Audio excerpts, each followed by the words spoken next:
Hello everyone, we have a new story this week. Morning traffic. Our objectives. You should be able to draw a conclusion to aid understanding.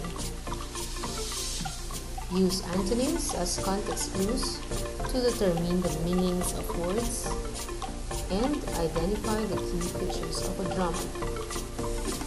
Let's start by watching our content.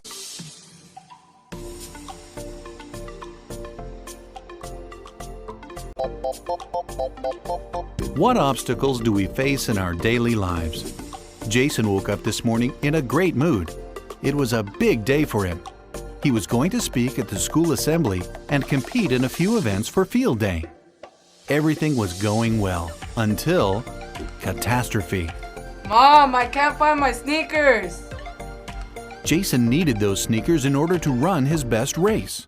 But his closet was a disorganized mess, and he couldn't find anything except a weather-beaten old pair of sneakers. They would have to do. The breakfast his mom made hit the spot and cheered him up a bit. But this morning, it seems disaster is inevitable. Oh, what a mess!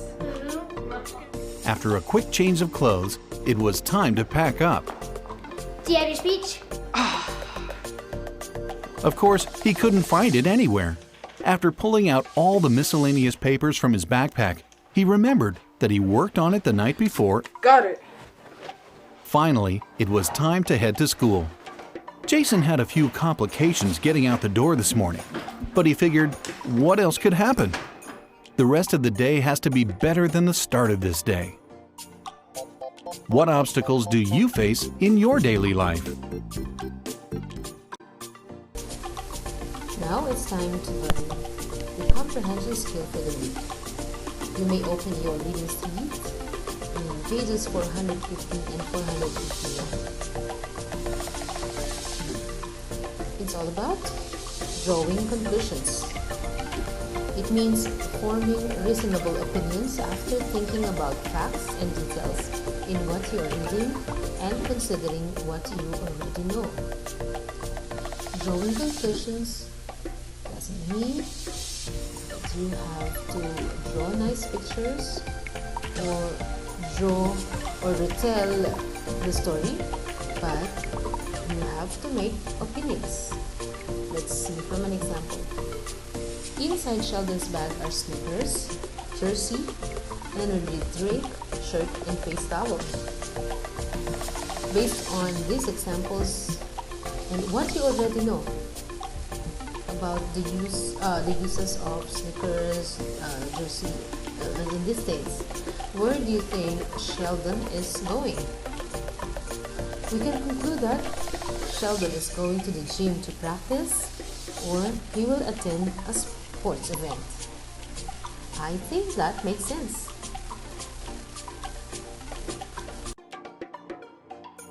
Draw conclusions. Surprise! Whoa! Oh my gosh! Thank you, guys! Happy birthday, Nadia! When we draw conclusions, we make sensible decisions or form reasonable opinions after thinking about the facts and details in what we are reading. In this example, Nadia was able to conclude that her family and friends were throwing her a surprise party. They all gathered together in one location for her with cake and presents, so Nadia was able to make a sensible decision that this was all for her birthday. Thanks, guys! This is the best birthday ever! When you read, look for opportunities to draw conclusions based on details and facts in the story.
can pause this video and write down our answers.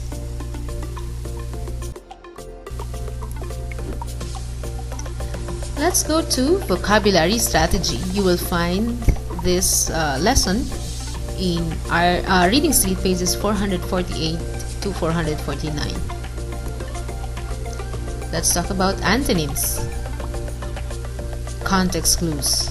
When you find a word you do not know, you can often figure out its meaning by finding a clue in the words around it.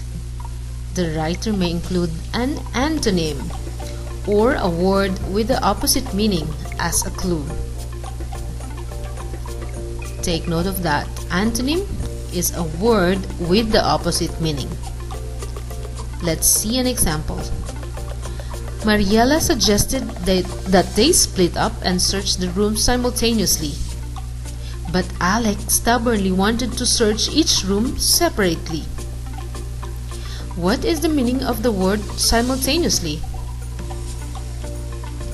Okay. The antonym of simultaneously is separately. Therefore, simultaneously could mean at the same time.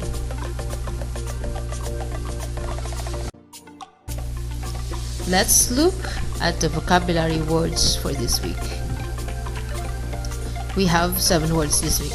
Pawn, reception, remote, resume, rummage, rustling, simultaneous. The first one, pawn. It's a noun. It is one of the 16 pieces of lowest value in the game of chess. Remuel began playing chess by moving the pawn 2 steps forward.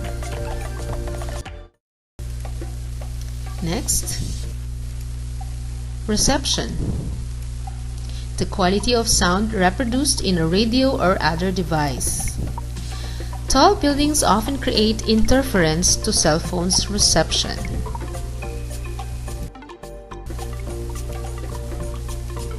Number 3, remote. It's an adjective which means far away or distant. The manager is working while on vacation in a remote place.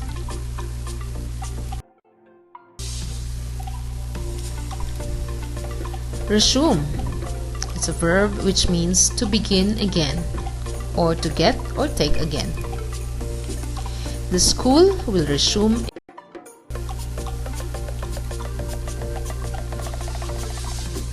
Rummage. It's a verb which means to search in a disorderly way. They rummage through piles of books.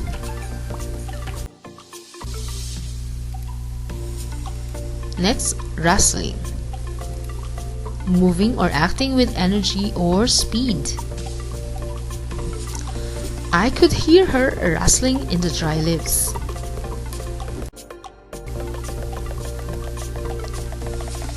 And lastly, simultaneous. It's an adjective which means existing, done or happening at the same time. The boys' swimming strokes are simultaneous.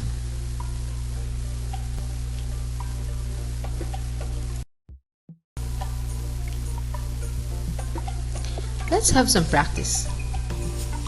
Direction. Circle the word that completes each sentence. Number 1. I heard the rustling, resume, sound of the trees and it scared me. Number 2. We found a hotel in a rummage, remote area outside the city. 3. All classes will resume reception after the spring break. She rustling, rummage for her socks in the pile of laundry. 5. Her birthday party is resume simultaneous with her cousin's wedding. Now you can pause this video so you have time to think of the correct answers. It's time to answer this exercise. The first one is Rustling. I heard the rustling sound of the trees and it scared me. Number 2. Remote. We found a hotel in a remote area outside the city. 3. Yes, resume. All classes will resume after the spring break. 4 is rummage. She rummaged for her socks in the pile of laundry. And 5, her birthday party is simultaneous with her cousin's wedding. Okay. Now, try to answer RWN page 224 now. Good luck.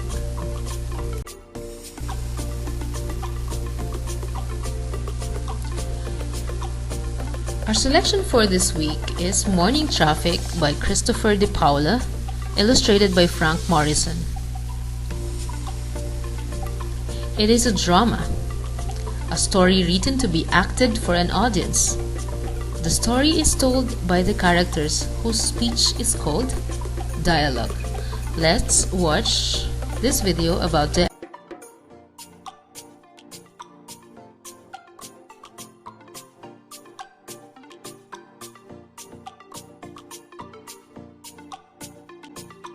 Alright, today we are going to talk about drama. And a drama is a story that can be acted out in front of an audience. The script. The script is the actual text of the play. It includes the dialogue the characters speak and the stage direction. Cast of characters. Those are all the people or actors in the play. The setting. It's the time and place of the movie or play. So it could be a classroom, a beach, the great outdoors. A scene. So that is all the action that takes place in a single setting. When the setting changes, usually the scene changes. Dialogue. These are the lines the characters speak or say. What did you think of the show? It was totally existential. These are examples of dialogue. Stage direction. These are directions in the script that tells the actors how to say their lines and how to move about on the stage, or if they're in a movie, how to move about the scene. So for example, right here, Katie would say this line in an amused tone of voice, and then right here, it gives her ideas of how she's supposed to act. So these are all the elements of a drama: stage direction, dialogue, scene, setting, cast of characters, the script. All these are parts of drama, which, to repeat, are stories that can be acted out in front of people or an audience.